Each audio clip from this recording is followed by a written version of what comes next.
Today is day 5, and we're going to talk about forming. So, as a new coach, this is kind of intimidating, and you're not quite sure how to start reaching out to people and what to say and who to talk to, and um, it's just kind of difficult to know where to start. But I think we set out that 100-person list from a memory jogger for you to use that list to begin.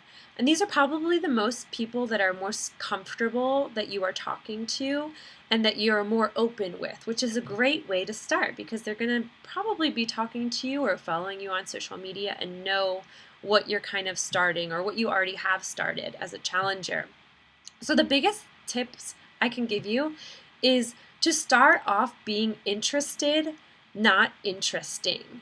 So you want to be genuinely interested in the other person and be a great listener, continuously asking questions and just finding more about their life.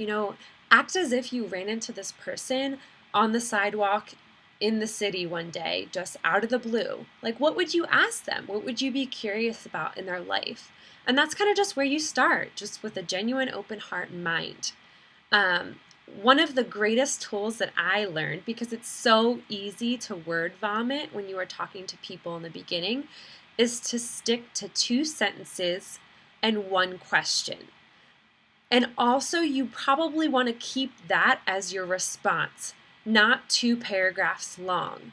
A lot of times people will come back and ask you 5 questions, and you don't have to answer all of them. Because the point of the conversation is to get to know them and be genuinely interested in them.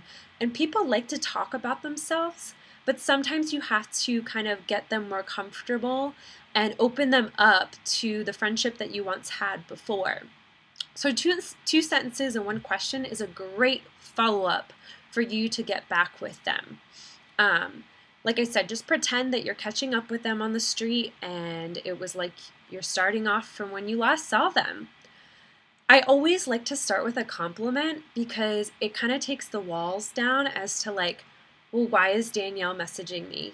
What is she out for? People have a lot of walls up.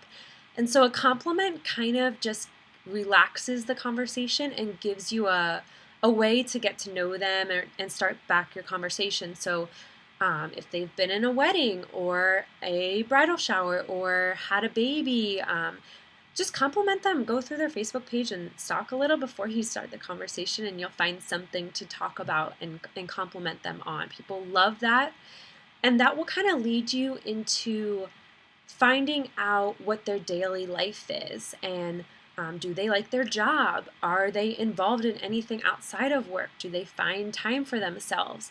People will start to open up to you, and honestly, you will find that a lot of people struggle with balance or time management or finding time for themselves, and you can start to puzzle together in your head how you're going to come in with the invite, which we're going to talk about tomorrow, but you kind of have to get these bases all lined up so you can find out as much information about them so that when it comes to inviting, you can say, well, you told me X, Y, and Z, so I was thinking of you because. I always like to say if you come in as a genuine friend and someone that is leading with their heart, you're never going to come off salesy. It's not like I'm spewing out, well, a challenge pack is X amount of dollars and you have till tomorrow to buy it and blah, blah, blah, blah, blah, it'll ship at this time. No, you're genuinely asking about their life. People are not going to think you're out to sell them something. And if you're leading with selling something, you're not in it for the right reasons. So I think it's important to also self-evaluate the conversation. If you feel like it's going a little haywire, don't be afraid to copy paste to either your coach or a success partner, or even just Google some top coaches and see how they talk to people. But plug into your team page and don't be afraid to ask other coaches what they're doing, because mastering your conversations is key to letting people see your genuine, true interest in them and how you're just there to help them instead of sell something. So I hope that kind of helps with forming, hitting on the family, on the occupation, on the recreation, and just keeping the conversation going is your main goal. So keep forming and keep talking to new people.